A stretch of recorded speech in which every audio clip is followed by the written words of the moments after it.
In case you missed it, China was the economic story of the last decade. The mainland economy grew by some 400% from 2000 through 2010, including an expansion of about 10% last year.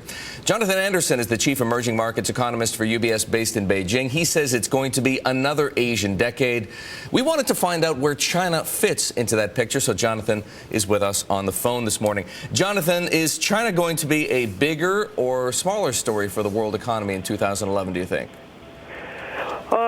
Somewhat smaller, just because we're going to see a bit slower growth coming out of the economy. Also because we're not going to see the eye-popping stimulus that you had in 2008 and 2009 going against the grain of every other economy in the universe. 2011 is going to be a good year for emerging markets, good year for China, but China's not going to stand out the way it did 12 months ago, 18 months ago. Smaller growth, we've heard that from a number of people. The consensus is that the economy grew some 10% in 2010. We're still waiting for the final figures. What are you looking for in 2011? 9 to 9.5 is what we've penciled in. Could be a tad higher, could be a tad lower. Official target's 8 as usual. That's probably going to be exceeded once again. What are some of the other indicators that we need to keep an eye out for, and what are your forecasts for them?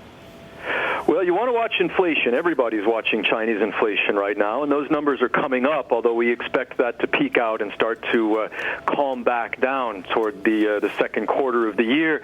But inflation's up around 5-6%, and again, that's something that people watch.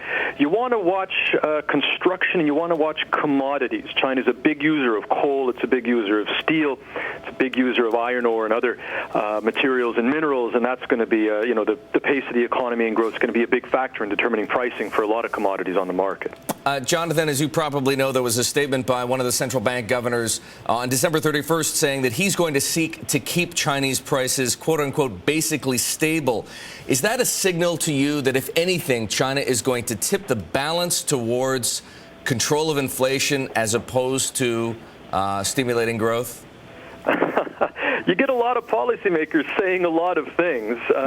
What you want to watch is what they do, actually, not what they say. And if you look at the latest numbers we've gotten for credit expectations, the central bank also, together with the state council, publishes credit targets for the year. And the number that they've given is actually consistent with about 16% credit growth next year. This is an economy that's going to grow at 9%. So that means you're probably still going to see inflation of 3-4% on average, accounting for the other parts of money demand. So, yeah, we're looking for a little bit of tightening to come out of China. That's probably going to be more tightening than loosening, but we're not looking for a crunch down. The numbers that we're getting out of China don't really appear to be pointing in that direction. Jonathan, a quick question for you before we go. What is behind the repeated pledges that China is making for support of the EU? The most recent one, I think, in today's El País in Spain. Well, I mean, among other things, the fact that they're one of the largest creditors, right? They hold a lot of paper, a lot of U.S. paper, a lot of European paper. They're trying to be a responsible party in the world economy, at least as far as their creditor status is concerned. But they're also scared of what might happen if everything goes belly up. I mean, again, they hold a lot of this stuff.